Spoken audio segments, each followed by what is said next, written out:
So the question is, how do we tread this path? How do we do this journey?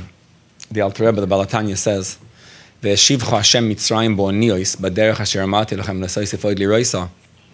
Ve'eshivcha is called Teshuva, and Hashem will allow you to do Teshuva when you go down to Mitzrayim and you go on the path which you never should have gone on, and that path, which is the path of that you shouldn't have gone on, that is the very path of Teshuva. It's interesting how, I believe it was the Noam Elimelech, I think it's told of. Someone said to him once, "How do I do tshuva? I did Averis, and I want to know how you do tshuva." And he looked at the guy and he says, "I don't know. How did you do the Aveira? Whatever manual you used to do the Aveira in the first place, that's the manual of doing the tshuva. There's no manual. It's called, I'm looking at the sign, it's called twisted parenting. It's twisted. Twisted is the path, but derech asher amarti lecha l'soisef od liroisa.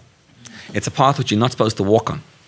But how do you know that the path you're walking on is God's path? How do you know it's the Eibishter's path? Those words which we say at the end of Yom Kippur are the key. The words Hashem o Elikim 7 times. Seems strange. Don't you know that Hashem is Elikim? Anyone here challenging that Hashem o Elikim? You got a problem with that? Hashem o Elikim, God is God? Yeah. What else were you thinking? It doesn't seem to be something that we're challenged by. And whilst it's very emotional to get into that state of Mesiras Nefesh at the end of Yom Kippur, it doesn't appear to be something so earth-shattering. But take a look at the source of this concept of Hashem o Elikim.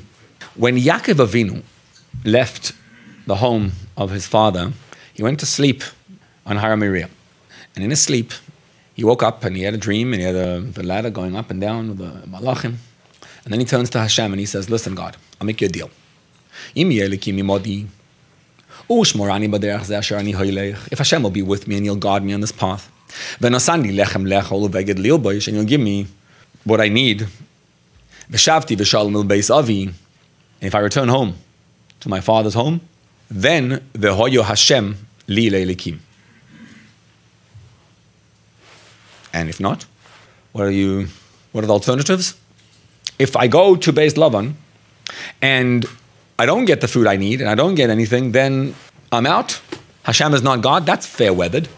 Really? What's the deal he's cutting with the Eibishter? What does it mean? If Hashem goes with me and I succeed, then fine. And if not, then not. See those words?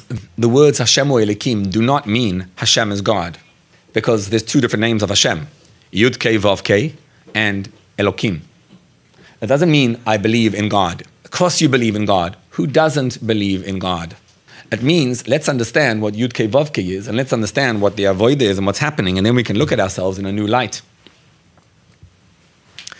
Time and again on Yom Kippur, we say Al Chait, Al Chait, Al Chait.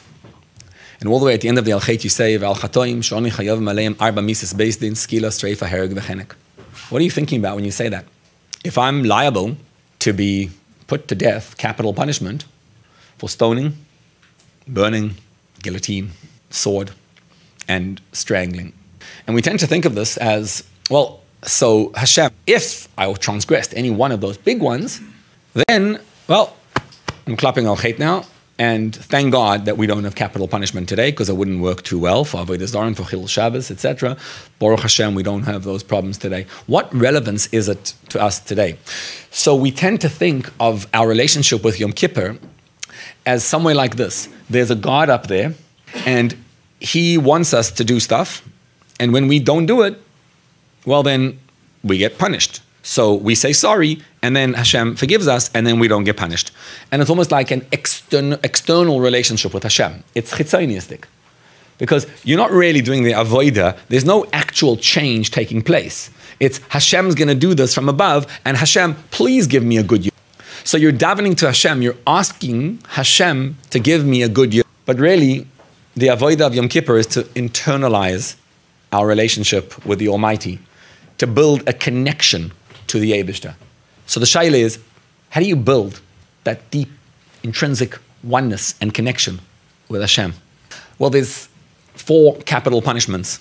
And even though we don't get the actual capital punishment today, we do get the actual punishments over there. The Alter Rebbe explains it as follows.